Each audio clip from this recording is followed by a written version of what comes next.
Unmute yourself. Hariom Hariom जी, Hariom. Continue. Yes yes. तो मुझे बड़ी खुशी और आनंद की अनुभूति हो रही है कि नासिक से हमारे योग गुरु मंडलिक सर, योग माता पूर्णिमा जी से लेके एक एक की क्लासेस हो रही है और सबसे एक से बढ़कर एक क्लास हो रही है। कुछ दिन पूर्व ही हमारे यहाँ नीलेश जी की वाइफ बबीता जी का भी बहुत सुंदर क्लास हुआ, सबने बहुत पसंद किया था। और मेरे मन में बहुत दिनों से था कि हमें नीलेश जी का क्लास करना है। इसका कारण हम सब जानते हैं कि सभी की समस्या इम्पोर्टेंट है, महत्वपूर्ण है। सबके मन में एक ही भावना है कि मेरा वजन कम करना है, मुझे पतला होना है, मैं मोटी हो रही, क्या करूं, सब यही पूछते हैं। तो इस विषय पे जिनका अधिकार है, जिन्होंने इस विषय में पीएचडी किए हैं, एस नाम का इनका फेवरेट सब्जेक्ट है, स्मार्ट स्लिम साधना। मैंने भी नीलेश जी के अंडर ये कोर्स किया हुआ है और बहुत मजा आया, बहुत अच्छा लगा। तब से सोचा था कि एमपी के में ये करना ही है। वो काफी दिन से योग नहीं आ रहा था, वो योग आज आ गया। नासिक में योग महाविद्यालय है, इसी के नीलेश जी उप प्राचार्य के रूप में काम कर रहे हैं। और वैसे वो डिप्लोमा इन मैकेनिकल इंजीनियर है, परंतु जैसे भी नासिक से योग विद्या गुरुकुल से जुड़े हैं, तो मैंने आपको बोला हमारे ग्रेडेड अभ्यासक्रम है, तो प्रवेश, परिचय, प्रवीण, प्रबोध, पंडित तक उन्होंने किया है। योग शिक्षक, अध्यापक, प्राध्यापक, उन्होंने सब कुछ अभ्यास किया है। और उसके बाद कालिदास संस्कृत विद्यापीठ जो नागपुर से है, आप सब जानते हैं, एफिलेटेड हो गई है योग विद्याधाम नासिक, और उसमें उन्होंने एमए योगा किया है। मंडलिक सर के मार्गदर्शन से उन्होंने इसी विद्यापीठ से पीएचडी भी पूर्ण किए है और अभी काफी बहुत सारा काम कर रहे हैं। उत्तर महाराष्ट्र विद्यापीठ जलगांव, इस पर ये योग अभ्यासक्रम के समिति पे भी काम कार्यरत है।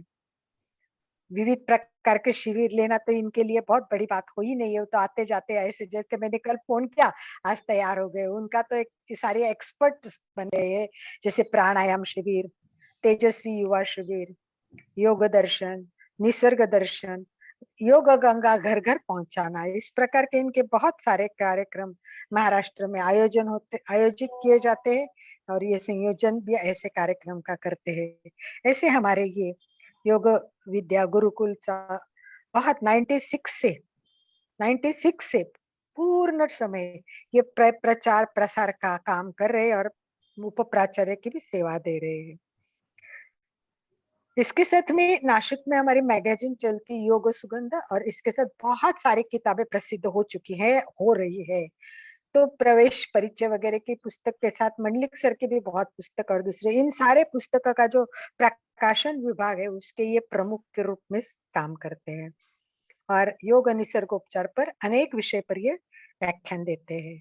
तो ऐसे हमारे ये नीलेश जी बहुत सीधे, एकदम सिंपल, परंतु ज्ञान का भंडार है ये। निश्चित ही इनको आज सुनेंगे तो हमें बड़ी खुशी मिलेगी, हमारे समस्याओं का समाधान मिलेगा, लेखा जोखा हम अपना कर सकेंगे। मैं 3 शब्द है, नीलेश शब्द है ना, तो पहला शब्द निश्चित ही आज हमारे अनेक समस्याओं का समाधान मिलेगा।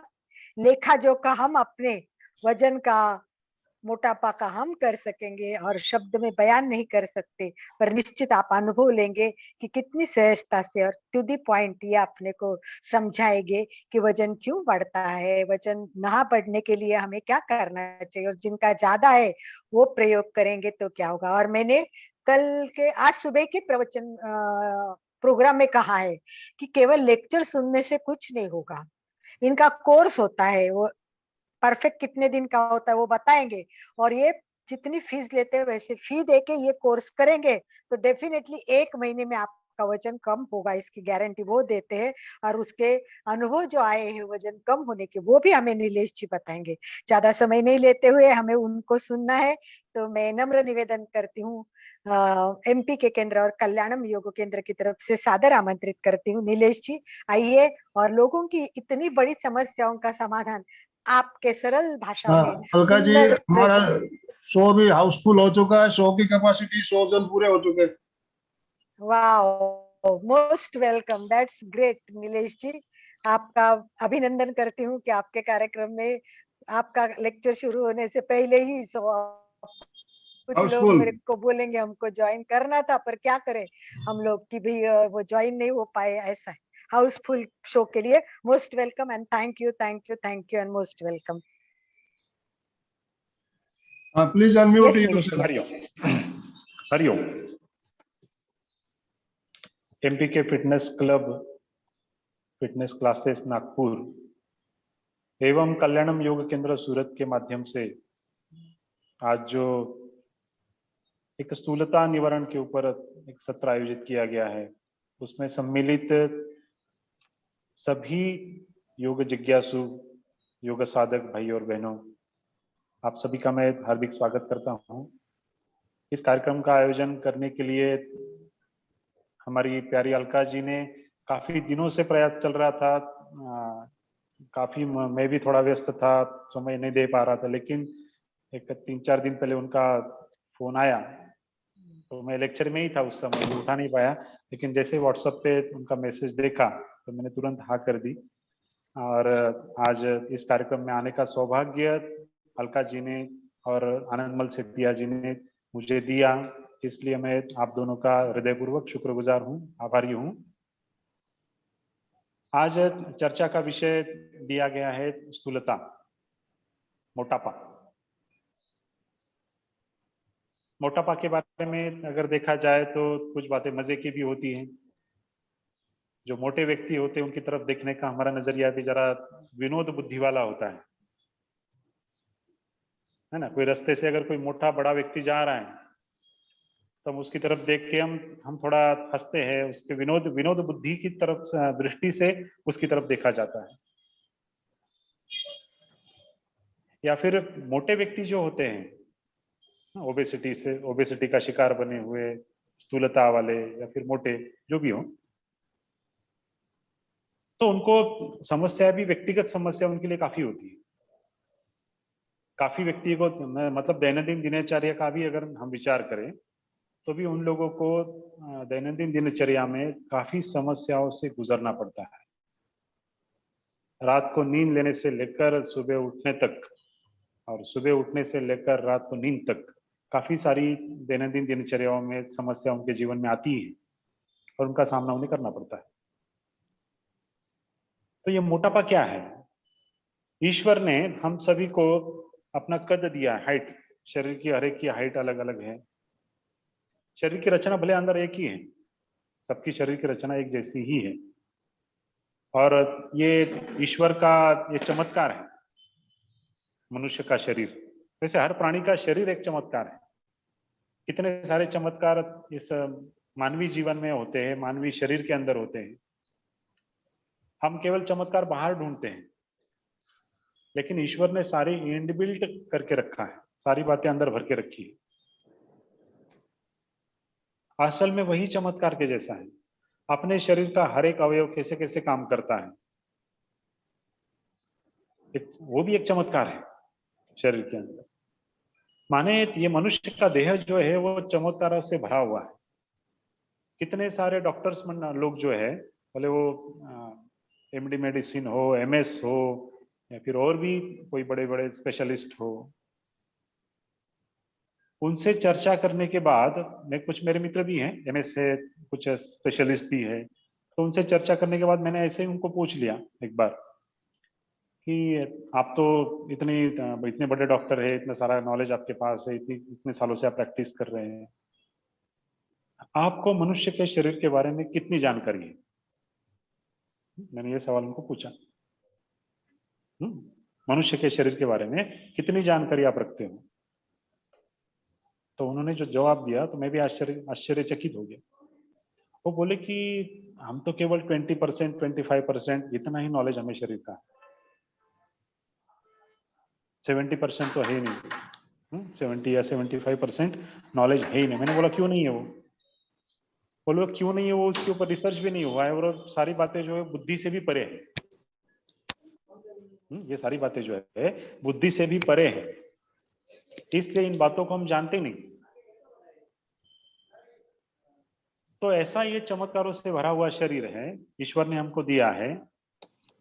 और मनुष्य प्राणी का अगर विचार करें तो शरीर की तरफ ध्यान देने वाले काफी कम लोग होते हैं।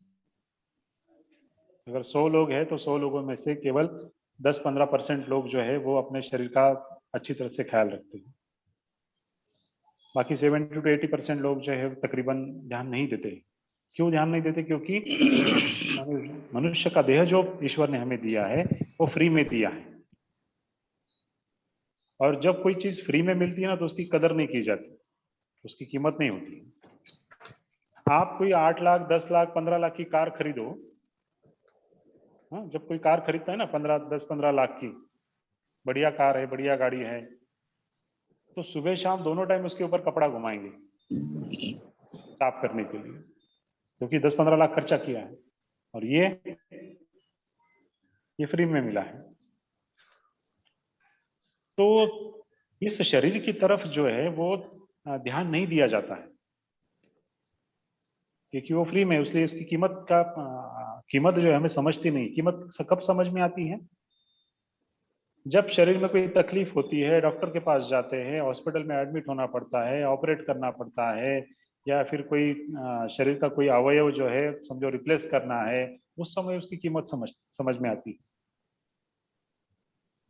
तो इतना सुंदर शरीर भगवान ने हमें दिया है, इतनी सुंदर रचना शरीर की भगवान ने की है, तो इस शरीर का उपयोग जो है वो सही ढंग से होना चाहिए और इस शरीर को भी सही ढंग से रखना चाहिए। और ढंग से रखते नहीं है, इसलिए समस्याएं बढ़ रही है आजकल। और आज जिस विषय पर हम चर्चा कर रहे हैं वो है मोटापा, स्थूलता। ये मोटापा कोई या स्थूलता जो है या फिर ओबेसिटी जो है, वो ये कोई बीमारी नहीं है, ये कोई बीमारी नहीं है।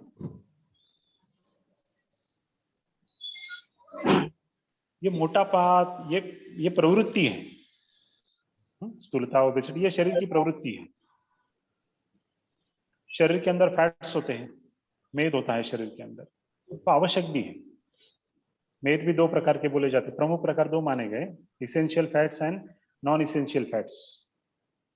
कुछ फैट्स जो है वो जरूरी भी है, कुछ फैट्स जरूरी नहीं है। तो जो जरूरी है उतने फैट्स तो होने ही चाहिए शरीर में। ऐसा भी नहीं है कि शरीर जो अस्थियों का पंजर दिख रहा है ऐसा शरीर होना चाहिए, ऐसा भी नहीं है। अस्थियों की सुरक्षा रखने के लिए मेद आवश्यक होता है। मेद शरीर में नहीं रहा तो हड्डियां हो सकता है फ्रैक्चर हो जाए जल्दी जल्दी, चोट लग गई, मार लग गई कहीं पे तो फ्रैक्चर हो जाएंगे। लेकिन ये फैट्स जो है वो सस्पेंशन का काम करते हैं, इसलिए वो आवश्यक भी है। लेकिन जब जरूरत से अधिक मात्रा में शरीर में फैट्स बनना शुरू हो जाता है, फिर वो तकलीफ है, फिर वो तकलीफ होती है। इसलिए जितने आवश्यक है उतने फैट्स तो शरीर में होने चाहिए। और कितने फैट्स होने चाहिए शरीर में, वो हर एक की प्रकृति के अनुसार अलग अलग होता है।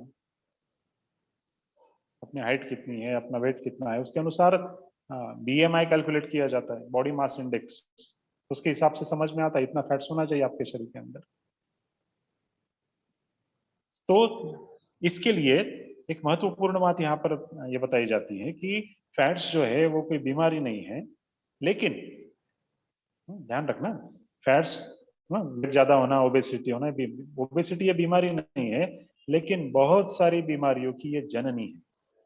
बहुत सारी बीमारियों को जन्म देने वाली ये माता है ओबेसिटी। ओबेसिटी के कारण कई सारी बीमारियां आती हैं, लेकिन ओबेसिटी खुद बीमारी नहीं है ना। मजे की बात है, जब ओबेसिटी आती है तो ओबेसिटी के साथ साथ कई सारी बीमारियां उसके साथ बिल्कुल फ्री में है। जैसे आजकल स्कीम होती है ना, टीवी के ऊपर बताते हैं, ये 2 साबुन खरीदो, तीसरा साबुन फ्री, टूथपेस्ट खरीदो, टूथब्रश फ्री।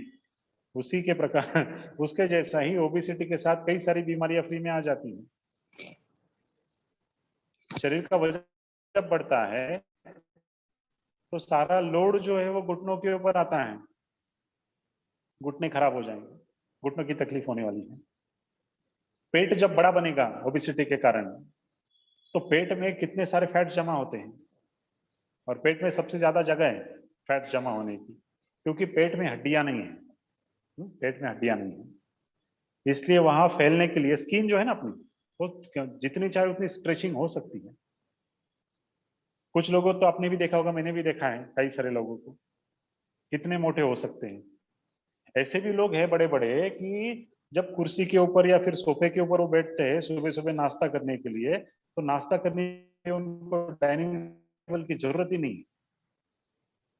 अपना पेट जो है ना सामने, ऐसा सामने रख के उसके ऊपर आराम से वो डिश रखते हैं नाश्ते की, आराम से नाश्ता करते हैं, भोजन करते हैं।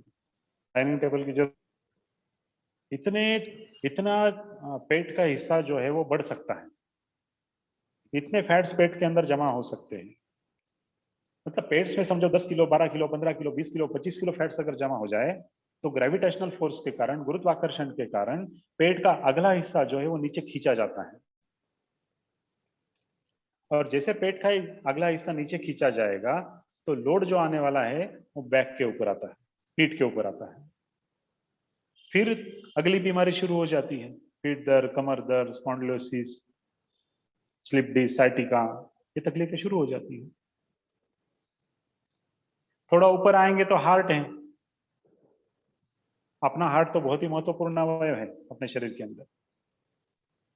हार्ट का काम होता है पंपिंग करना, ब्लड सप्लाई करना पंपिंग के द्वारा। फेफड़ों में से जो शुद्ध रक्त है वो शुद्ध रक्त सारे शरीर तक फैलाना, और जो यूज किया हुआ, जिसको उपयोग में लाया गया है, ऐसा जिसको हम अशुद्ध रक्त बोलते हैं, वो अशुद्ध रक्त सक्शन करके फिर खींच लेना, ये हार्ट का काम है। शरीर जितना बड़ा रहेगा, जितना मोटापा ज्यादा रहेगा, हार्ट को ज्यादा काम करना पड़ता है। और सर्टन लिमिट तक हार्ट काम करता है। हर एक की काम करने की मर्यादा होती है, अपनी भी हर एक व्यक्ति की मर्यादाएं हैं काम करने की, कितना काम कर सकते हैं। एक सर्टन लिमिट तक हम काम कर सकते हैं, लेकिन जैसे ही वो लिमिट क्रॉस हो जाती है तो हम काम करना बंद कर देते हैं। मेरे से नहीं होगा ये, मेरी लिमिट खत्म हो गई, मैं थक गया। हार्ट भी थक जाता है, और हार्ट भी थक जाता है, और थकने के बाद उसके दुष्परिणाम जो है, हाई ब्लड प्रेशर है, उच्च रक्तचाप जैसी तकलीफें हैं वो होने लगती हैं।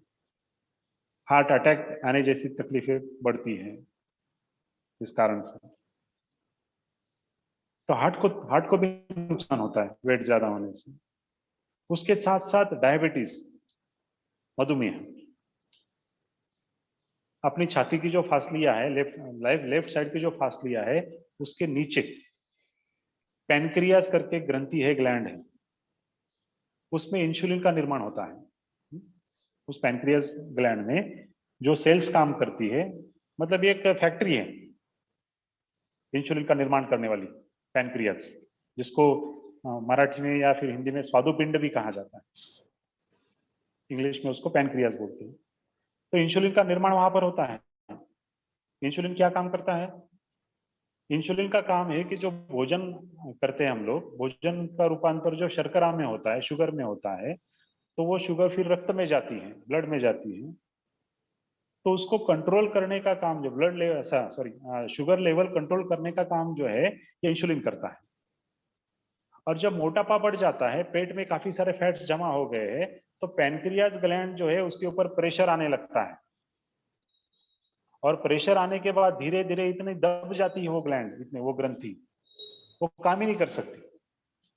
तो इतना प्रेशर आने के बाद वो पैनक्रियास ग्रंथि के अंदर जो सेल्स है वो भी बोलने लगती है, अब हमारे से काम नहीं होगा। ये फैक्ट्री के मजदूर हैं वो सेल्स, इंसुलिन का निर्माण करने वाले लोग हैं ये। उनको काम करने के लिए जगह इतना प्रेशर आ रहा है कि काम ही नहीं हो रहा है, नहीं करेंगे काम हम लोग, डायबिटीज हो जाता है। फिर ब्रेन की तकलीफें होती है, सुस्ती आ जाती है, आलसी हो जाते हैं व्यक्ति। इतनी सारी तकलीफें, और भी कई सारी हैं तकलीफें, वो मोटापे के कारण होती है, स्थूलता के कारण होती है। और स्थूलता का प्रमाण आजकल बहुत बढ़ गया है, इसका एक ही कारण है, लाइफस्टाइल। आज मनुष्य प्राणी की जो लाइफस्टाइल है वो ज्यादा से ज्यादा आरामदायी है, मेहनत करनी नहीं पड़ती है। कहीं पास में भी जाना है, सब्जी लेने जाना है, किराने की दुकान में जाना है, दूध लेने जाना है, तो भी गाड़ी निकालते चाबी लगा के लेके आते हैं। थोड़ा पैदल घूम के आएंगे, सैर भी हो जाएगी, चलना भी हो जाएगा और काम भी हो जाएगा। वो विचार कोई नहीं करता है। और फिर घर में आके आधा आधा एक एक घंटा एक ही जगह पे बैठे रहेंगे मोबाइल के साथ खेलते हुए। तो एक्सरसाइज का अभाव आरामदायी जीवन शैली है। तो इस कारण से क्या होता है कि लाइफस्टाइल के गलत लाइफस्टाइल जो है, गलत दिनचर्या, गलत गलत जीवन शैली, इस कारण से मोटापा बढ़ता है, इस कारण से मोटापा का निर्माण होता है। आलसी हो गए हम लोग आजकल। उसके साथ साथ आहार नियंत्रण नहीं है। कितना खाना, क्या खाना, कैसे खाना, कब खाना, कोई पता ही नहीं है। भूख है या नहीं है वो भी पता नहीं होता है। जीभ को अच्छा लगता है, बस खा लो। लोगों को ये भी पता नहीं आज खाने के लिए जीना चाहिए या फिर जीने के लिए खाना चाहिए, ये भी समझ में नहीं आता। कुछ लोग तो जीने के लिए ही खाते हैं या फिर खाने के लिए ही जीते रहते हैं। जीवन का सबसे महत्वपूर्ण उद्देश्य भोजन, बस यही पहला उद्देश्य बना दिया है। तो इसलिए खाना ज्यादा है, आहार की मात्रा जो है वो ज्यादा है। उसके तुलना का अगर विचार करें तो शारीरिक क्रिया है, शारीरिक हलचल जो है बहुत ही कम है। तो खाया हुआ जो अन्न है वो यूटिलाइज नहीं होता है उसका। आप देखो ना, जैसे स्टेशन पे काम करने वाला कुली होता है कि नहीं, बड़े बड़े बोझे उठाता है ना, सारी दुनिया का बोझ हम उठाते हैं। तो कुली होता है, बड़े बड़े बोझ उठाता है वो, उसका भोजन भी ज्यादा है, उसको ज्यादा भोजन की आवश्यकता भी है क्योंकि उतना काम करता है वो। खाए खाए हुए अन्न का वो यूटिलाइजेशन करता है। हम लोग इसको यूटिलाइज नहीं कर पाते क्योंकि हमारा काम मेहनत का नहीं है, टेबल वर्क है। टेबल कुर्सी पे बैठ के काम करना होता है, एक जगह पे बैठ के काम करना होता है। तो इतनी आहार की आवश्यकता नहीं है जितना हम खाते हैं। तो आहार को मर्यादित करना चाहिए, आहार को सीमित करना चाहिए। तो जीने के लिए खाना है, खाने के लिए जीना नहीं। जो लोग खाने के लिए ही जीते हैं वो निश्चित रूप से मोटापे के शिकार बनते हैं। फिर मोटापा से फिर कई कई सारी लिमिटेशंस आने लगती हैं। ट्रैवलिंग में लिमिटेशंस आती हैं। कोई मोटा व्यक्ति अगर ऑटो रिक्शा से जाना चाहता है तो ऑटो रिक्शा वाला बोलता है तेरे को 2 सीट का किराया देना पड़ेगा। अरे मैं तो अकेला हूं, मैं सिंगल हूँ। सिंगल नहीं भाई, तू डबल है, ट्रिपल है। फिर भी तेरे ऊपर मेहरबानी कर रहा हूँ, 2 सीट का ही किराया तेरे से ले रहा हूँ। ज्यादा पैसे देने पड़ते हैं। ये तो मजे की बात है, लेकिन साथ साथ उसको खुद को कितनी तकलीफ होती है। चल नहीं सकते, भागा दौड़ी कर नहीं सकते, लोगों की सेवा नहीं कर सकते, लेकिन सेवा करवा लेते हैं वो लोग जो मोटापे के शिकार बनते हैं। तो ये वो काफी समस्याएं हैं उनके जीवन में। ट्रैवलिंग करना भी उनके लिए बहुत ही मुश्किल हो जाता है। तो ये जो महत्वपूर्ण बात है मोटापे की, इतनी सारी तकलीफें उस व्यक्ति को सहन करनी पड़ती है। उसके ऊपर इलाज क्या है फिर? मोटापे के ऊपर सबको पता है मोटापा और आजकल बढ़ रहा है। ये कोरोना की वजह से लॉकडाउन है, काफी सारे लोग घर में ही बैठे हैं, वर्क फ्रॉम होम चालू है। खाना खाना टेबल पे कंप्यूटर से, इंटरनेट से काम करने का, वही डाइनिंग टेबल है, वही वर्किंग टेबल है, दोनों एक ही है। हलचल कुछ नहीं है। और खाने के भोजन की मात्रा तो उतनी है जितनी पहले थी, लेकिन कुछ नहीं। इसलिए शरीर में फैट्स जमा होने लगते हैं और मोटापा बढ़ने लगता है। और लॉकडाउन में काफी सारे लोग मोटे हो गए, इसका कारण यही है। और चलो भाई ये बनाओ, पकोड़े बनाओ, चलो भाई बारिश हो रही है बाहर, मस्त गर्मा गर्म हाँ पकोड़े बनाओ, ये बनाओ, वो बनाओ। जरूरत नहीं होती है, फिर भी स्वाद के लिए हम लोग खा लेते हैं। ये पेट को, इस शरीर को हमने डस्टबिन बना के रखा है। जो कुछ भी कचरा है डाल दो अंदर, खाते रहो। बेचारा शरीर अंदर से बद दुआएं देता होगा, अरे बस कर भाई। शरीर हमारे साथ बात भी करता है लेकिन हम सुनते कहाँ हैं उसकी बात। शरीर के साथ संवाद होना चाहिए, शरीर के हर एक अवयव के साथ संवाद होना चाहिए। कभी कभी अपने हार्ट के ऊपर हाथ रख के वो उसको पूछो भाई कैसे हो, ठीक ठाक तो हो कि नहीं। कोई पहचान का व्यक्ति, कोई रिश्तेदार जब रास्ते में मिलता है तो हम पूछते हैं ना उसको, कैसे ठीक ठाक हो कि नहीं, सब कुशल मंगल है कि नहीं। कभी हार्ट को भी पूछ लो, सब कुशल मंगल है कि नहीं। कभी ब्रेन को भी पूछ लो, सब कुशल मंगल है कि नहीं। जवाब आएगा निश्चित रूप से, ध्यान से पूछेंगे तो ये शरीर इतना महत्वपूर्ण है, और हम लोग मोटापे के कारण इस शरीर को बिगाड़ देते हैं, और कई सारी लिमिटेशंस का सामना अपने जीवन में करना पड़ता है मोटे व्यक्तियों को। तो उसके ऊपर इलाज क्या है? उसके ऊपर एलोपैथी में इलाज है, ऑपरेट करना। कई सारे लोग करते हैं, फिल्म स्टार लोग होते कि नहीं, टमी टक ऑपरेट करना, मतलब पेट के अंदर जो फैट्स है ऑपरेट करके वो सारे के सारे फैट्स निकाल देते हैं। कई सारे फिल्म स्टार, कई सारे पॉलिटिशियंस इस प्रकार के ऑपरेशंस करते हैं क्योंकि उनके पास काफी सारे पैसे होते हैं। सामान्य लोग इस झंझट में नहीं पड़ सकते, और पढ़ना भी नहीं चाहिए, बहुत ही गलत है। फैट्स तो निकाल दिए, फैट्स निकाल दिए पेट में से। जब फैट्स निकाले जाते हैं, अभी 3 महीने पहले की बात है, एक एक जाने माने एक नेता, पॉलिटिशियन, नाम नहीं लेता मैं उनका, ऐसे है, तो उनका ये ऑपरेशन हो गया, तो उनके पेट में से 23 किलो 23 केजी फैट्स निकाला गया। 23 केजी, एक दिन में वेट कम हो गया, है ना। कहाँ इतना योगा करो, डाइट कंट्रोल करो, झंझट ही नहीं, एक दिन में 23 किलो वेट निकाल दिया उन्होंने। लेकिन भविष्य में उनके लिए काफी सारे रिस्ट्रिक्शंस होते हैं, और फैट्स, ये मुझे नहीं समझना कि एक बार फैट्स निकाल दिया ऑपरेट करके तो बाद में फिर नहीं होने वाले फैट्स ज्यादा जमा, फिर से होते हैं, क्योंकि शरीर की ये प्रवृत्ति बन गई फैट्स तैयार करने की, फिर से फैट्स जमा होने लगते हैं। कुछ लोग 2-2, 3-3 बार ऑपरेट करते हैं। इस प्रकार की भी कुछ प्रक्रियाएं की जाती हैं। कुछ ऑपरेशन में ऐसा किया जाता है कि अपना जो स्टमक है ना, जठरा, पाकस्थल कहो, जठरा करो, स्टमक कहो, उसका आकार छोटा किया जाता है ऑपरेट करके, उस प्रकार का भी ऑपरेशन किया जाता है। कुछ जगह पे ऐसा होता है कि खाया हुआ अन्न जो है वो जठरा में जाने की बजाय वो बाईपास करके आगे भी कुछ मात्रा में चला जाता है। इस प्रकार के भी ऑपरेशन होते हैं, लेकिन ये बहुत रिस्की है। This is not proper solution. काफी समस्या इसके अंदर होती है, और पैसे भी काफी खर्च होते हैं। मतलब खाने के लिए भी पैसे खर्च करो, और खाया हुआ निकालने के लिए भी पैसे खर्च करो, तो कमाते क्यों हो? है ना, खाने के लिए भी पैसा और खाया हुआ निकालने के लिए भी पैसे। मतलब जो कमाते हैं वो केवल डॉक्टरों के लिए कमाते हैं। डॉक्टर के पास जाना नहीं चाहिए ऐसा नहीं है, जब जरूरत पड़े, इमरजेंसी हो तो डॉक्टर के पास जाना ही पड़ता है, सबको जाना पड़ता है। लेकिन ऐसी बातों के लिए जाने की आवश्यकता नहीं है। ऐसी नौबत न आए इसका पहले से ही विचार करना चाहिए। तो मोटापा के लिए एलोपैथी में वो एक इलाज है।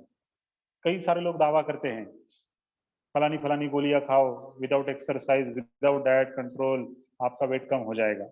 ऐसी काफी सारी एडवर्टाइज आती रहती है, आपने भी पढ़ी होंगी, मैंने भी पढ़ी है, काफी सारे लोगों ने पढ़ी है, अखबारों में आती है, व्हाट्सएप पे आती है, कई सारी टेक्स्ट मैसेज भी आता है। 1 महीने के अंदर 7 kg कम कर देंगे, गारंटी, नहीं हुआ तो पैसे वापस दवाइयों से। तो इन दवाइयाँ, ये दवाई, इस प्रकार की दवाइयाँ खाने से उसके साइड इफेक्ट्स जो है वो कितने भयानक होते हैं, इसका तो हम विचार ही नहीं कर सकते।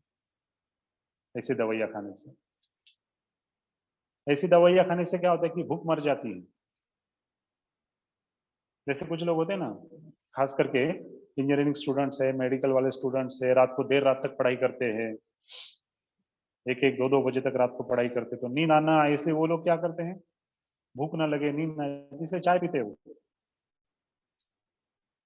चाय पीने के बाद भूख मर जाती है, भूख नहीं लगती है। इसी प्रकार की ये दवाइयाँ होती हैं भूख कम करने की, लेकिन उसका साइड इफेक्ट भविष्य में काफी सारा भयानक होता है। तो इससे कई प्रकार के इलाज जो है आज बाहरी दुनिया में व्यवहार में उपलब्ध है। लेकिन ये नुकसानदायी भी है, ज्यादा खर्चा बढ़ाने वाले भी है, तो इन बातों में अटकना नहीं है। एक सीधा सीधा सरल सरल उपाय है योग साधना। हम अगर नियमित रूप से योग साधना करें तो मोटापा कम होता है और अपनी लाइफस्टाइल में बदलाव भी आता है। क्योंकि योग क्या है? योग एक आदर्श जीवन शैली है। आदर्श जीवन कैसे जिया जाता है ये योग हमें सिखाता है, और इसमें सारी बातें आती हैं योग शास्त्र के अंदर। क्योंकि योग शास्त्र जो है वो मनुष्य प्राणी का परिपूर्ण विचार करने वाला शास्त्र है, मनुष्य प्राणी का परिपूर्ण विकास करने वाला यह शास्त्र है। शारीरिक तौर पे, मानसिक तौर पे, बौद्धिक तौर पे, आध्यात्मिक स्तर पे, इन चारों स्तरों पे विकास व्यक्ति का होता है। टोटल पर्सनैलिटी डेवलपमेंट जो है वो योग शास्त्र करता है। तो शारीरिक विकास के लिए शरीर निरोगी रहे, ये आवश्यक बात है। अगर शरीर को निरोगी रखना है तो उसके लिए नियमित रूप से व्यायाम की आवश्यकता है शरीर को। हम चाहते हैं कि हम बीमार न पड़े, लेकिन बीमार न पड़े इसलिए हम कुछ करना नहीं चाहते। ये मजे की बात है। सब चाहते कि हम बीमार नहीं पड़ने चाहिए, लेकिन बीमार न पड़े इसके लिए कुछ करने के लिए जब बोला जाता है तो बोलते नहीं, वो सब तो हम नहीं करेंगे। कोई इजी मार्ग बताओ, कोई आसान मार्ग बताओ। जैसे एक गोली मुंह में डाल दी, एक गोली खा ली, बस बात खत्म, अभी कुछ करने की झंझट नहीं। इस प्रकार से आलसी हो गए हम लोग, मनुष्य लोग। तो इसलिए नियमित व्यायाम होना आवश्यक है शरीर को, एक्सरसाइज होना आवश्यक है शरीर को। और आजकल का खान पान जो है वो भी काफी गलत तरीके का होता है। ऑयली फूड ज्यादा होता है, स्पाइसी फूड ज्यादा होता है, जिसमें फैट्स ज्यादा है, उस प्रकार का आहार ज्यादा होता है। तो इस प्रकार का आहार जो है वो हमारे दैनंदिन दिनचर्या में धीरे धीरे कम करना चाहिए। पुराने जमाने में लोग जो है वो हमने प्राचीन ग्रंथों में पढ़ा है, ऋषि मुनि जो थे वो कंदमूल खाते थे, है ना। मतलब अग्नि संस्कार के बिना जो अन्न बनता मिलता था उनको, वही वो खाते थे, फल वल खाते थे। फ्रूट्स जो है, फल जो है, जीरो फैट है उनमें, उसमें ओबेसिटी होने के कोई चांसेस ही नहीं है। उस प्रकार का आहार खाया जाता था। फिर धीरे धीरे मनुष्य का विकास होता गया, चूल्हा जलने लगा, चूल्हा जलने लगा तो फिर पकाया हुआ अन्न भी हम खाने लगे, तब तक भी ठीक है। लेकिन आजकल जो है इतना घटिया प्रकार का आहार लिया जाता है। विरुद्धासन, आयुर्वेद में भी कहा गया है, विरुद्धासन वर्ज्य कहा गया है। दो विरुद्ध गुणधर्म वाले पदार्थ एक साथ खाए जाते हैं, तकलीफें बढ़ती हैं। बाहर जब जाते हैं ना, शादियों में बुफे सिस्टम का भोजन होता है, वहां पे लोग तो टूट पड़ते हैं उनको। वहाँ चाइनीज फूड है, यहाँ गुजराती स्टाइल का फूड है, वहाँ और कोई पंजाबी डिश है, यहाँ महाराष्ट्रियन डिश है, वहाँ साउथ इंडियन डिश है, बाद में चाट भंडार है, आइसक्रीम है, पता नहीं क्या क्या क्या क्या लगा होता है। कुछ लोग तो ऐसे होते हैं कि एक स्टॉल नहीं छोड़ते, सारे के सारे अटेंड करते हैं, और वो एक दूसरे को बताते भी है, तूने ये खाया कि नहीं, तूने वो खाया कि नहीं। कितना खा खा के कितना होगे, जब तक पेट नहीं भरेगा तब तक खाओगे, पेट भरने के बाद तो खाना खाना ही नहीं चाहिए। योग शास्त्र में कहा गया कि भोजन कितना करना चाहिए। हठ योग में कहा गया है, अन्नेन पूरयत अर्धम तोयन च तृतीयकम उदरस्य तुर्यांशंच संरक्षित वायु धारणात्। आयुर्वेद भी कहता है ये बात। अन्नेन पूरयत अर्धम, अपना जठर जो है, स्टमक जो है, सॉलिड आधा भरना चाहिए। अन्नेन पूरयत अर्धम तोयन च तृतीयकम, तो आहार सूप हो या फिर दाल हो या फिर छाछ हो, पानी हो, उसके लिए तीसरा हिस्सा रखना चाहिए। और चौथा हिस्सा जो है जठरा का, वो संरक्षित वायु धारणा, हवा के लिए खाली छोड़ना है उसको। मतलब भोजन आधे पेट ही करना चाहिए। हमारे पूर्वज जो है ना, अपने दादा दादी वगैरह, नाना नानी, दादा दादी वगैरह, ये लोग कहा करते थे कि भोजन आधे पेट करो। भले इन लोगों को ये श्लोक समझ में आता, उनको पता भी नहीं होगा शायद। हम लोगों को पता है केवल किताब पढ़ पढ़ के, लेकिन वो लोग जो थे इस प्रकार का जीवन जीते थे, वो लोग कहा करते थे कि भोजन इतना करना चाहिए कि वो आपका भोजन होने के बाद भी आपको कोई आग्रह करके जबरदस्ती करके अगर भोजन कराए तो पहले जितना खाया था ना उतना फिर से आप खाएंगे। पहले जितना खाया था पहला भोजन करने के बाद किसी ने हाथ पकड़ के आग्रह करके बिठा दिया, चलो और थोड़ा सा खाओ हमारे साथ, तो जितना पहले खाया था उतना बाद में फिर खा सके इतना ही भोजन खाना चाहिए। मतलब खाली पेट भोजन, मतलब आधे पेट भोजन होना चाहिए। तो अन्य न पूरे अर्धम। तीसरा हिस्सा जो है जठरा का वो लिक्विड डाइट के लिए, और चौथा हिस्सा जो है वो हवा के लिए, क्योंकि जठरा में मिक्सिंग होता है, खाया हुआ अन्न उसके साथ साथ कुछ पाचक रस डाइजेस्टिव जूसेस, उसका मिक्सिंग की प्रोसेस चलती है। तो मिक्सिंग की प्रोसेस करने के लिए जगह चाहिए, इसलिए जठरा का चौथा हिस्सा हवा के लिए खाली छोड़ना पड़ता है। तो इस प्रकार का भोजन हमारा रोज होना चाहिए। तो इस प्रकार का अगर भोजन हम करें आयुर्वेद की दृष्टि से या फिर हठ योग की दृष्टि से तो मोटापा नहीं आएगा। हम लोग जरूरत से ज्यादा खाते हैं। हम बोलते कि अरे हम 4 रोटियां खाएंगे तभी पेट भरता है, धीरे धीरे कम करो उसकी, आवश्यकता नहीं इतनी। जिसका टेबल वर्क है, बैठ के ही काम करता है, तो उसको ज्यादा आहार की आवश्यकता नहीं है। इस बात को ध्यान रखना चाहिए। उसके साथ साथ और एक महत्वपूर्ण बात है कि मोटापा कम करने के लिए योग शास्त्र में काफी सारी प्रक्रियाएं बताई गई हैं। और योग शास्त्र जो है वो मोटापा कम करने के लिए रामबाण औषधि है।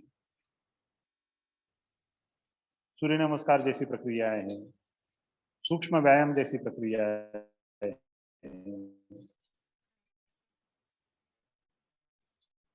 सूर्य नमस्कार अगर जल तो वो योग बन जाता है, योग साधना होती है। मोटापा कम करना है तो सूर्य नमस्कार थोड़े जलद गति से करने चाहिए ताकि पसीना निकलेगा, फैट्स का रूपांतर जो है पसीने में होता जाएगा। जैसे जैसे पसीना निकलेगा वैसे वैसे फैट्स जो है वो बर्न हो रहे हैं, फैट्स जल रहे हैं, फैट्स का बर्निंग फास्ट एक्सरसाइज से। तो इसलिए जलद गति से सूर्य नमस्कार। सूर्य नमस्कार में फॉरवर्ड बेंडिंग है, बैकवर्ड बेंडिंग है, थोड़ा सा ट्विस्टिंग भी होता है, सारी प्रकार की क्रिया उसमें आती है। इसलिए सूर्य नमस्कार को सर्वांग सुंदर व्यायाम भी कहा जाता है। तो इसलिए उसका अभ्यास होना चाहिए अपनी दैनंदिन दिनचर्या में। उसके साथ साथ कई सारे आसन भी हैं, पेट के ऊपर दबाव लाने वाले, पेट के ऊपर तनाव लाने वाले, पेट को ट्विस्ट करने वाले, उन इस प्रकार के कुछ आसनों का अभ्यास भी होना चाहिए। जैसे भुजंगासन है, धनुरासन है, शलभासन है, उनका अभ्यास नियमित रूप से होना चाहिए। हलासन है, सर्वांगासन है, इनका अभ्यास भी होना चाहिए। बहुत बार क्या होता है कि मोटापे के कारण धीरे धीरे थायराइड ग्लैंड्स जो है उसमें भी बिगाड़ आने लगता है, बिगाड़ होने लगता है, या फिर थायराइड ग्लैंड में बिगाड़ होने के कारण भी मोटापा बढ़ता है। जो सर्वांगासन हलासन का अभ्यास जब नियमित रूप से करते हैं तो उनका अभ्यास करने से थायराइड ग्लैंड जो है, कंठस्थ ग्रंथियां जो है, उनकी कार्यक्षमता बढ़ती है और मोटापा कम करने के लिए ये बहुत ही लाभदायी है। तो ऐसे आसन भी होने चाहिए। उसके साथ साथ अर्ध मत्स्येंद्रासन जैसे आसन है। समझो अर्ध मत्स्येंद्रासन एकदम नहीं कर पाते कुछ मोटे लोग, तो वक्रासन से स्टार्ट करना, शरीर को ट्विस्ट करना लेफ्ट साइड में राइट साइड में। डायबिटीज के लिए भी महत्वपूर्ण है वो आसन, पेट के ऊपर दबाव लाने वाले, तनाव लाने वाले। बाद में कुछ स्टैंडिंग पोज वाले आसन भी हैं त्रिकोणासन है, वीरासन है, इनका अभ्यास भी नियमित रूप से होना चाहिए। हर एक आसन जो है कम से कम 1 मिनट 2 मिनट इस प्रकार से करना चाहिए रोज नियमित रूप से, तो निश्चित रूप से परिणाम मिलता है। जब पेट के ऊपर तनाव आएगा, पेट के ऊपर खिंचाव आएगा, पेट को ट्विस्ट करेंगे या फिर पेट के ऊपर दबाव लाएंगे तो पेट की जगह पे जो फैट्स जमा है वो धीरे धीरे रिलीज होने का काम शुरू हो जाएगा, फैट्स रिलीज करने का काम शुरू हो जाता है, फैट्स बर्निंग का काम शुरू हो जाता है। उसके साथ साथ अग्निसार धौती जैसी क्रिया है योग शास्त्र में, वो भी बहुत महत्वपूर्ण है।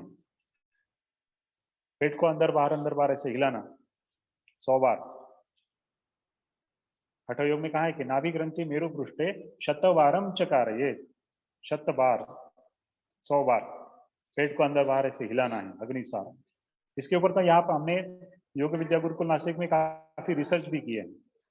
अग्निसार धोती का अभ्यास अगर कोई व्यक्ति सुबह 100 बार, शाम को 100 बार इस प्रकार से करता है तो 1 महीने के अंदर उसका पेट जो है, पेट का मेजरमेंट जब लिया गया तो 1 महीने के अंदर तकरीबन 3.5 से 1 महीने के अंदर, बिल्कुल सरल है। ये भी फायदा होता है इससे। फिर धीरे धीरे कपालभाति का अभ्यास, कपालभाति का अभ्यास नियमित रूप से होना चाहिए। पेट को धक्के दिए जाते हैं, उसमें पेट को धक्का देने के कारण पेट आगे आगे आगे आने की जो टेंडेंसी है, पेट छूटने की जो टेंडेंसी है, उसको विरोध किया जाता है कपालभाति के माध्यम से। तो पेट आगे बढ़ेगा नहीं फिर नियमित रूप से कपालभाति करेंगे, वो भी महत्वपूर्ण है।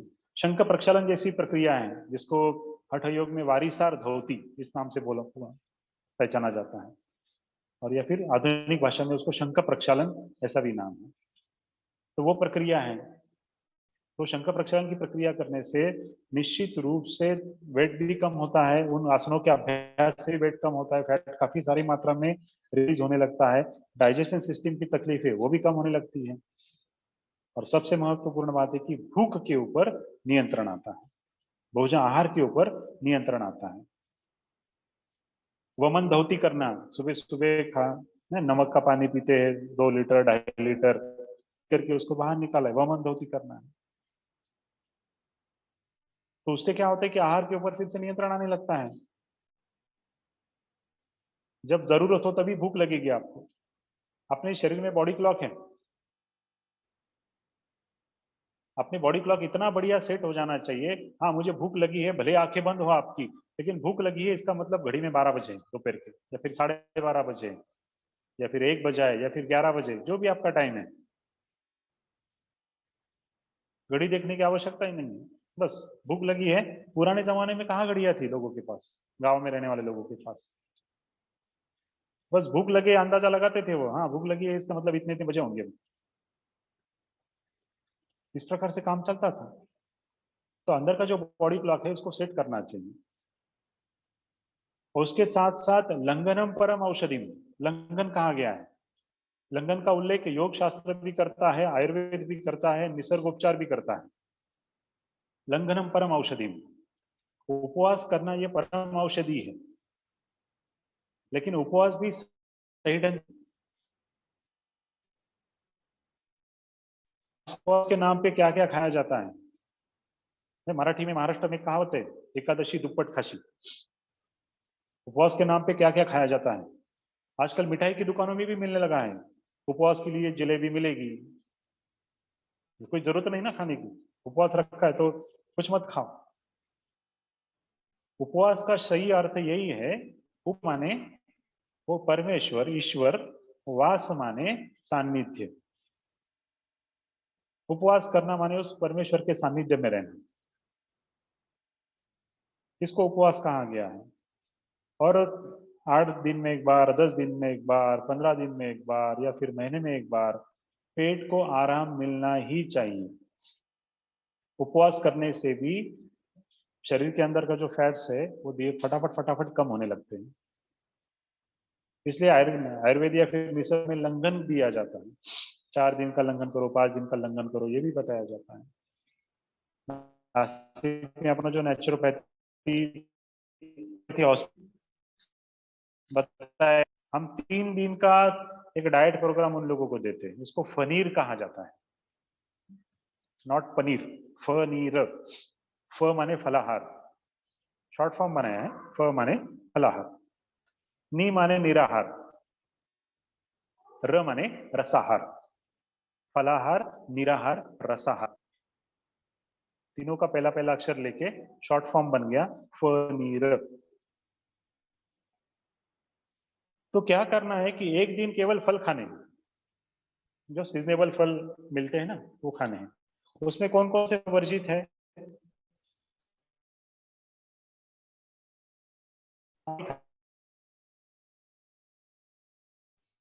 अंगूर नहीं खाने, उससे भी वजन बढ़ता है। चीकू नहीं खाना चाहिए, उससे भी वजन बढ़ता है। बाकी जो अवेलेबल फ्रूट्स है वो खा सकते हैं सीजनेबल। तो एक दिन केवल फल और फलाहार करना है। सब्जियां भी ले सकते हैं उसमें, ककड़ी ली, गाजर लिया, मूली खाई, बाजार से खरीद के लाए, धो लिया और काट के खा लिया। कोई संस्कार नहीं है उसके ऊपर, ना उबालने के संस्कार है, ना तो मिर्च मसाले के संस्कार है, ना तो तलने के संस्कार है। नेचुरल अवस्था में जो फूड आता है उसको नैसर्गिक फूड कहा जाता है या फिर प्राकृतिक आहार कहा जाता है। तो एक दिन वही खाना है, जीरो फैट, कितना भी खाओ चलेगा, दबा दबा के खाओ चलेगा, फैट्स बढ़ने वाला नहीं है उससे। दूसरे दिन क्या करना है कि निराहार, निही आहार, आहार नहीं लेना है। उसके दो अर्थ बने हैं निराहार शब्द के। निर आहार, निर माने पानी, संस्कृत में या फिर कन्नड़ा में पानी को नीर कहा जाता है। तो निराहार, पानी ही आपका आहार है। जितनी कर जरूरत के अनुसार जब जब प्यास लगे थोड़ा गुनगुना सा पानी पी लेना, गर्म पानी पी लेना, उसमें और कुछ नहीं डालना। नहीं तो थोड़ा नींबू डाल सकते हैं उसमें, ताकि क्लीनिंग अच्छा होता है, बॉडी क्लीनिंग। क्योंकि साइट्रिक एसिड नींबू में ज्यादा मात्रा में होने के कारण पाचन मार्ग जो है उसको साफ सफाई करने के लिए नींबू अच्छा है वैसे तो। लेकिन जिनको एसिडिटी है, जॉइंट पेन है, उनके लिए नींबू वर्जित किया जाता है, तो वो लोग ना करें, केवल गुनगुना पानी पिया तो भी ठीक है। तो दिन भर यही आहार रहेगा दूसरे दिन। और तीसरा दिन जो है उसको कहा जाता है रसाहार। तो रसाहार में क्या लेना है, जैसे मूंग का सूप लिया, गाजर का सूप लिया, बीट का सूप लिया, इस प्रकार से अलग अलग सूप पीना, या फिर सीजनेबल फ्रूट्स जो उपलब्ध है उनका जूस, फलों का रस लिया, ये भी चल सकता, जैसे संतरे का रस है, मौसम्बी का रस है, इस प्रकार पाइनएप्पल का रस है, जूस है, ये भी ले सकते हैं। तो हर 2 घंटे में एक गिलास जूस या फिर सूप जो है वो पीना चाहिए, दिन भर यही करना। तो ये 3 दिन का हमारा डाइट प्रोग्राम। फिर चौथे दिन जो है हल्का सा नाश्ता, जैसे मूंग और चावल की खिचड़ी, पतली खिचड़ी, जैसे कोई बीमार पड़ता है तो ना पतली खिचड़ी बनाते हैं, उस प्रकार से वो पतली खिचड़ी बनाना है, वो खाना है।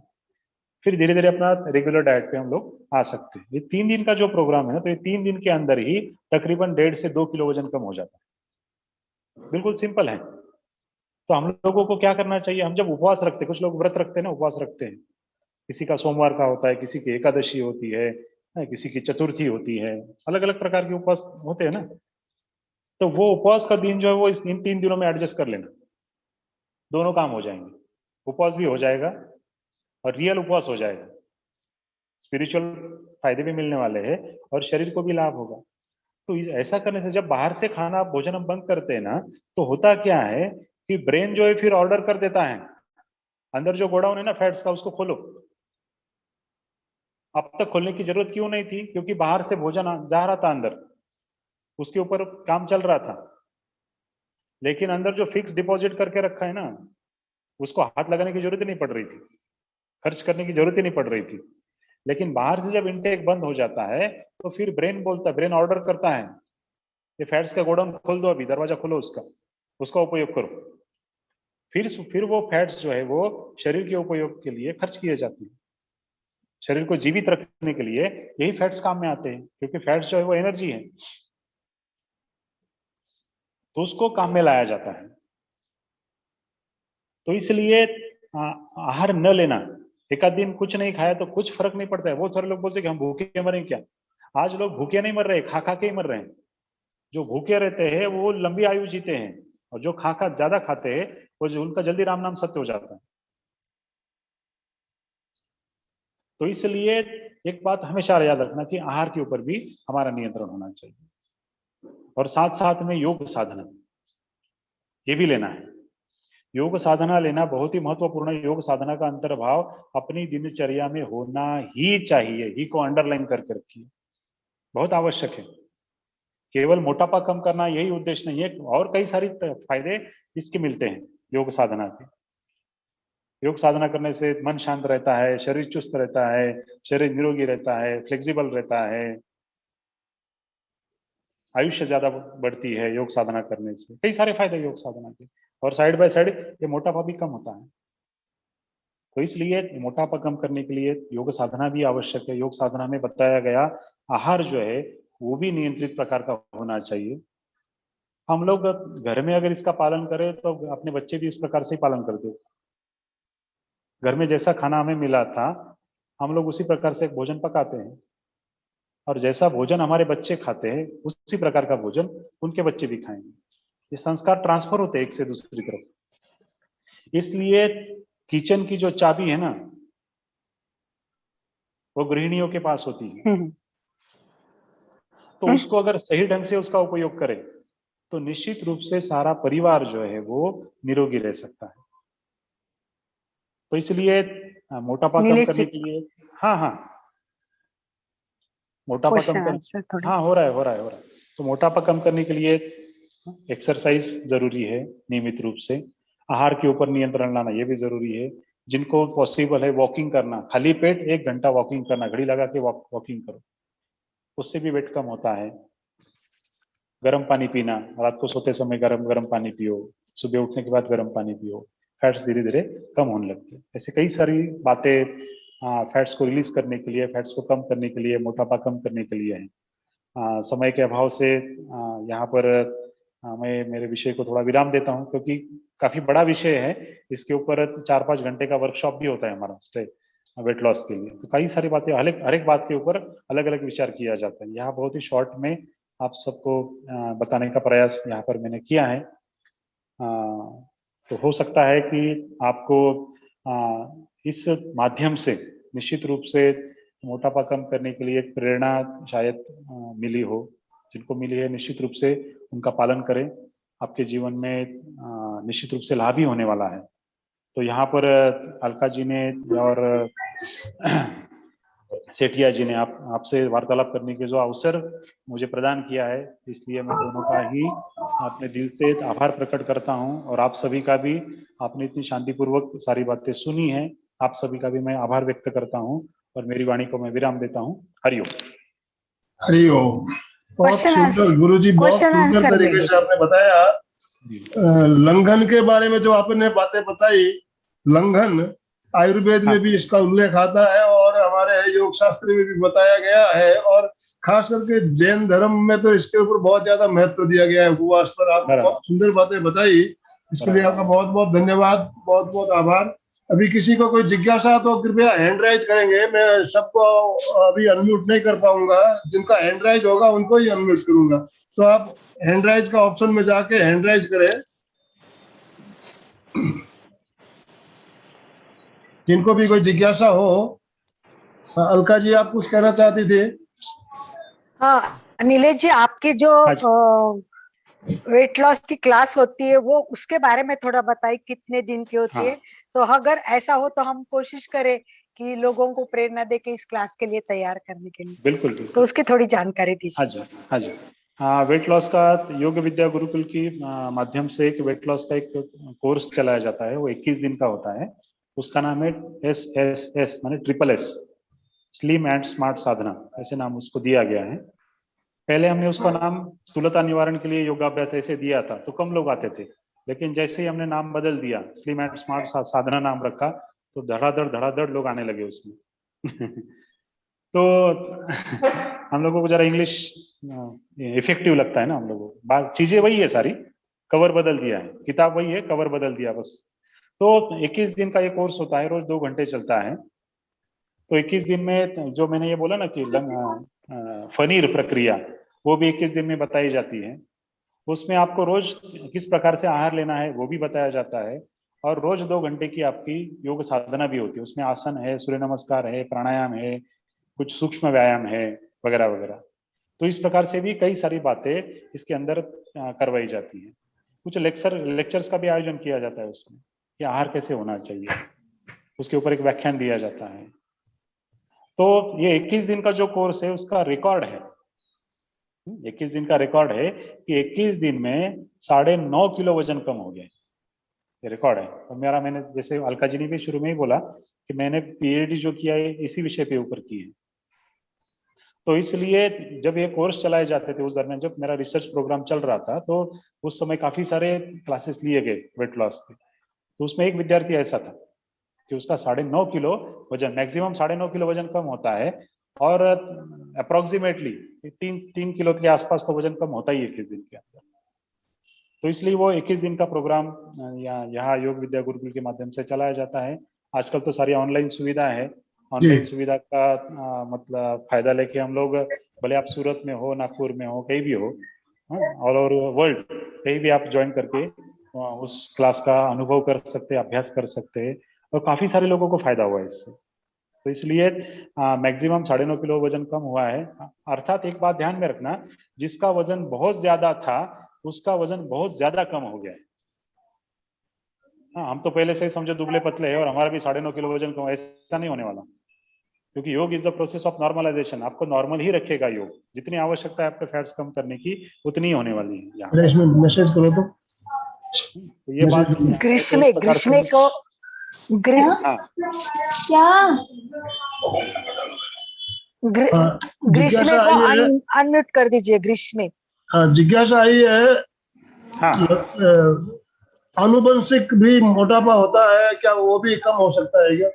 हाँ, ये बहुत ही महत्वपूर्ण बात और अच्छा सवाल पूछा है कि कुछ बार क्या होता है कि मोटापा आनुवंशिक होता है। माता पिता मोटे थे इसलिए उनके बच्चे भी मोटे हो रहे हैं, उनके बाद उनकी अगली पीढ़ी भी मोटे होने वाली है। लेकिन कंट्रोल अगर रखे तो निश्चित रूप से मोटापे का सोल्यूशन जो है वो निश्चित रूप से हो सकता है। आपको एक फिल्म इंडस्ट्री की एक बात बताता हूँ। ये कपूर खानदान जो है ना, पृथ्वीराज कपूर, राज कपूर, ये देखिए आप कैसे बड़े बड़े मोटे मोटे हो गए लोग। शुरू में पतले थे, जब फिल्म इंडस्ट्री में इन लोगों ने एंट्री की तब राज कपूर भी एकदम पतला था, लेकिन अंतिम दिनों में देखिए कैसे मोटे हो गए। शम्मी कपूर, शशि कपूर देखिए कितने मोटे मोटे हो गए बाद में। ऋषि कपूर अभी गया वो पिछले साल, पहले स्लिम थे लेकिन बाद में बढ़ गए ये लोग। जब तक एक्सरसाइज वादी सारी डाइट कंट्रोल ये सारी बातें कंटिन्यूएशन में हो रही थी तब तक कंट्रोल हो सकता है, लेकिन जब कंट्रोल छूट जाता है तो मोटापा फिर से बढ़ने की संभावना भी है। इसलिए भले वो अनुवंशिक क्यों ना हो, नियमित रूप से अगर एक्सरसाइज है, डाइट कंट्रोल है, तो उसको कंट्रोल में रखा जा सकता है। हरिओम। नीलेश जी, कई लोगों का प्रश्न है लंगन क्या है बताओ। लंगन क्या है बताओ, उनको समझ में नहीं आया। लंगन पता नहीं है उनको, लंगन मतलब क्या बता। हाँ, लंगन ये इसका अर्थ है उपवास करना। ये उपवास करना ये आयुर्वेद में भी बताया गया है, और सही ढंग का उपवास होना चाहिए। जैसे मैंने शुरू थोड़ी देर पहले बोला था, तो उसमें क्या किया जाता है कि कोई पेशेंट है तो उसको 4 दिन का, 5 दिन का, 8 दिन का, 10 दिन का, 20 दिन का, 25 दिन का भी लंगन दिया जाता है, अंडर ऑब्जर्वेशन उसको रखा जाता है। तो अमेरिका में डॉक्टर शिल्टन करके एक हो गए, उन्होंने एक किताब लिखी है, fasting can save your life. Fasting can save your life, ये किताब रखी है उन्होंने। तो उनके पास एक 70 साल का एक आदमी आया, डायबिटीज की तकलीफ थी, मोटापा भी कुछ हद तक मोटापा भी था, आंखें खराब हो गई थी, अस्थमा की तकलीफ थी। तो उन्होंने अंडर ऑब्जर्वेशन उसको ये नेचुरोपैथी या फिर आयुर्वेद के द्वारा जो लंघन किया जाता है वो करवाया उसको। कुछ दिन हल्का फुल्का भोजन दिया, उसके बाद धीरे धीरे फ्रूट्स के ऊपर लेके आए, उसके बाद धीरे धीरे केवल गुनगुना पानी पीना उसके ऊपर लेके आए, उसके बाद कुछ दिन कुछ भी नहीं दिया, पानी भी नहीं दिया। इस कारण से इस प्रकार से यह लंघन उसको दिया गया। उस व्यक्ति ने 21 दिन तक लंघन किया। 21 दिन तक जब लंघन किया मतलब उपवास किया उस व्यक्ति ने। हम लोग सोचते हैं कि 2 दिन 3 दिन नहीं खाएंगे तो मर जाएंगे, कोई मरता नहीं। इतना स्टोरेज हम लोग जो है 8-10 दिन तो आराम से जिंदा रह सकते बिना खाने के, बिना भोजन के, इसकी तो गारंटी है। तो इसलिए पहले मानसिकता तैयार करनी पड़ती है कि 8 दिन, 2 दिन, 3 दिन हमको भूखा रहना है। तो जब मानसिकता तैयार हो जाती है तो ब्रेन जो है वो लिवर को ऑर्डर करता है कि 3 दिन, 2 दिन, 1 दिन भूखा करने वाले हैं, तो ये लोग भूखा रहने वाले हैं, तो इसलिए भूख न लगे इसका प्रयास करो। तो लिवर क्या करता है कि डाइजेस्टिव जूसेस तैयार नहीं, उसका प्रोडक्शन बंद कर देता है। और डाइजेस्टिव जूसेस का प्रोडक्शन अगर बंद हो जाता है तो हमको भूख नहीं लगती है ना। समझो कोई बीमार व्यक्ति होता है ना, बीमारी है, बुखार आया है, तो बुखार आने के बाद कोई व्यक्ति बेड रेस्ट करता है तो घर वाले उसको बोलते हैं कुछ खा लो, कुछ खा लो, वो बोलता है नहीं मुझे भूख नहीं है। अरे 2 दिन से कुछ नहीं खाया, कुछ खा लो, हम जबरदस्ती करते हैं।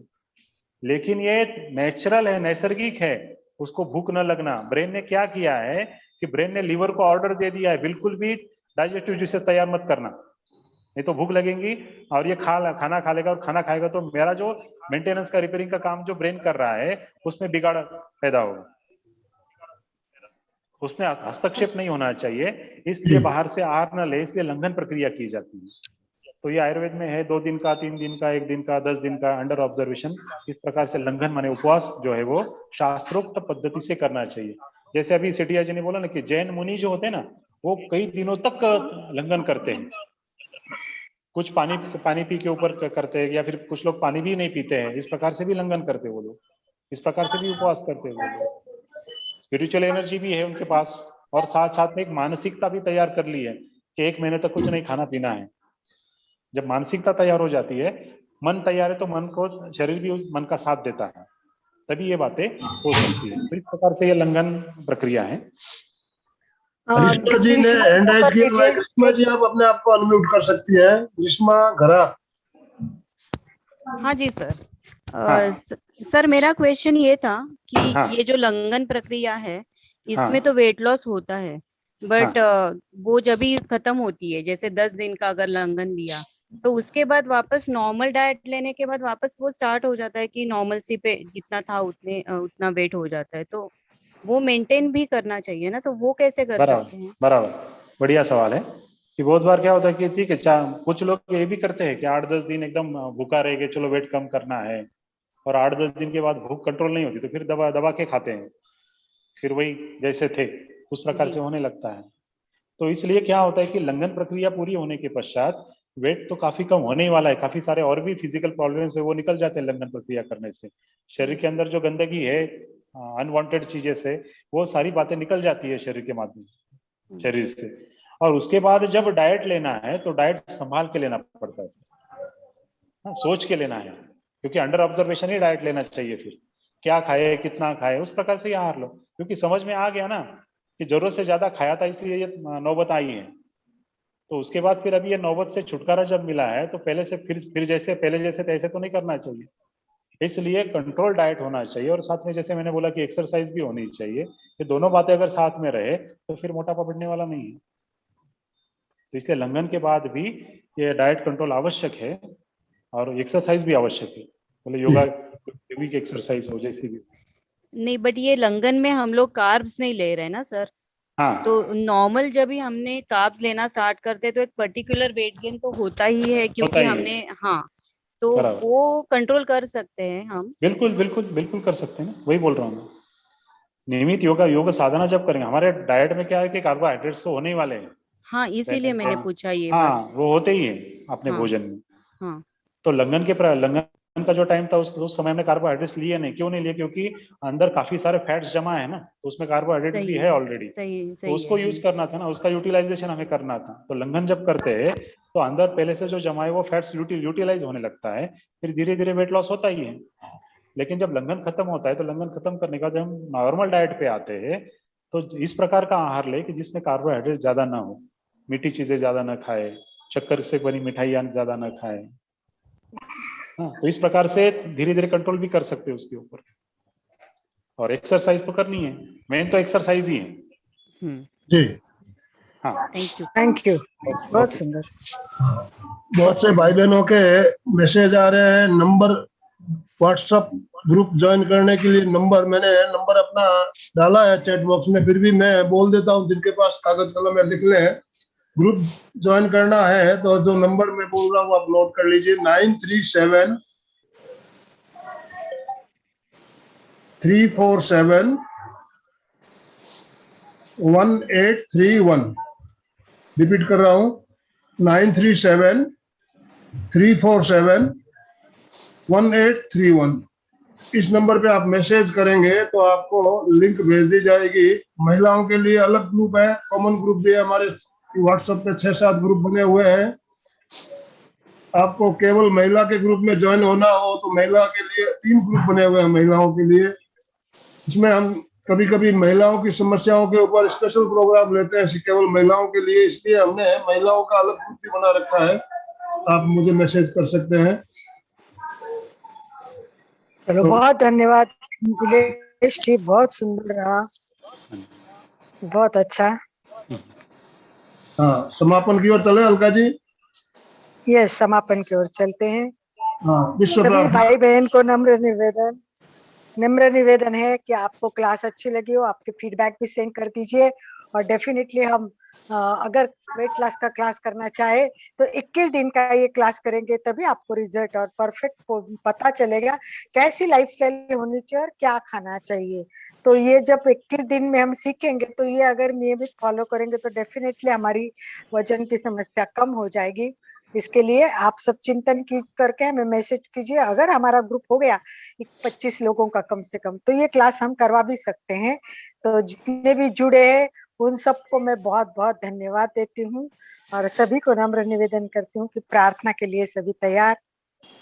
हम जानते हैं अभी विश्व जिस रास्ते से जा रहा है, सभी की समस्याएं हैं, कुछ ना कुछ समस्या अलग होती है, परंतु हर व्यक्ति स्वस्थ और मस्त रहना चाहता है। तो सबके स्वास्थ्य के लिए हम तैयार हो जाए। रीढ़ की हड्डी सीधी, हाथ नमस्कार स्थिति में आनंद केंद्र पर स्थापित करें, आंखें कोमलता से बंद, चेहरा शांत, गहरी एकाग्रता और पूरी जागरूकता के साथ एक एक लाइन बोलती हूँ, आप पीछे बोलना है। सर्वेषां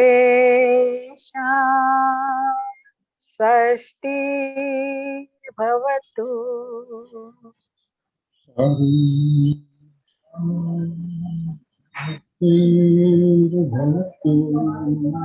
सर्वेषां शांति भवतु।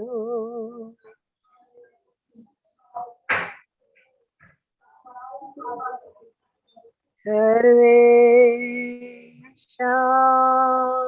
मंगलं भवतु।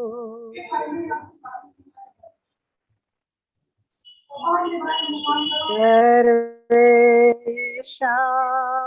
पूर्णं भवतु। विश्व प्रार्थना के बाद अपने खुद की शक्ति जागृत करना और अपना कल्याण करना पहला काम है। उसी के बाद हम दुनिया के लिए प्रार्थना और सब कुछ कर सकते हैं। तो अंदर की शक्ति जगाने के लिए एक प्रार्थना के लिए आनंद भाई जी को नम्र निवेदन। जी, सीधे बैठिए, रीढ़ की हड्डी गर्दन सीधी रखते हुए, दोनों हाथ जुड़े हुए, आंखें कोमलता से बंद। मेरे साथ साथ सभी साथ साथ उच्चारण करेंगे।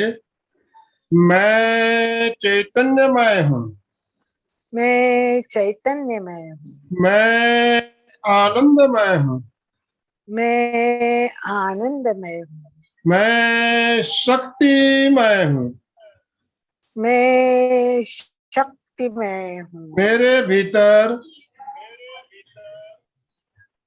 अनंत मेरे चैतन्य का, भीतर अनंत आनंद का, अनंत चैतन्य का, अनंत आनंद का, अनंत शक्ति का अनंत शक्ति का सागर लहरा रहा है। सागर लहरा रहा है। इसका साक्षात्कार करना ही, इसका साक्षात्कार करना ही मेरे जीवन का, मेरे जीवन का परम लक्ष्य है।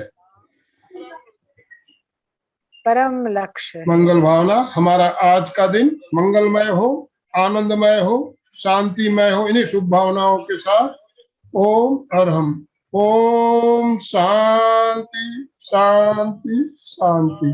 कृतज्ञोस्मि, हम सब गुरुदेव के आभारी हैं। कृतज्ञोस्मि, हम सब गुरुदेव के आभारी हैं। कृतज्ञोस्मि, हम सब गुरुदेव के आभारी हैं।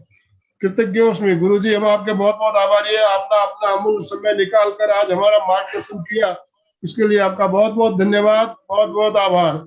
मैं एमपी के फिटनेस क्लासेस और कल्याणम योग केंद्र की तरफ से आपका बहुत बहुत धन्यवाद, बहुत बहुत आभार ज्ञापन करता हूँ। जो भी भाई बहन हमारे साथ जुड़े हैं, सबका बहुत बहुत धन्यवाद, बहुत बहुत आभार। अभी जो प्रोग्राम हमारा हुआ, इसका वीडियो शाम तक आ जाएगा, तो हम ग्रुप में डालेंगे। तो इस वीडियो को ज्यादा से ज्यादा लोगों तक पहुंचाना है। जो भाई बहन हमारे साथ अभी नहीं जुड़ पाए, उनको भी इससे लाभ मिलेगा। तो वीडियो जैसे ही आपको मिले आप उसको शेयर करें, खुद देखें और लोगों को भी शेयर करें। ओम अरहम।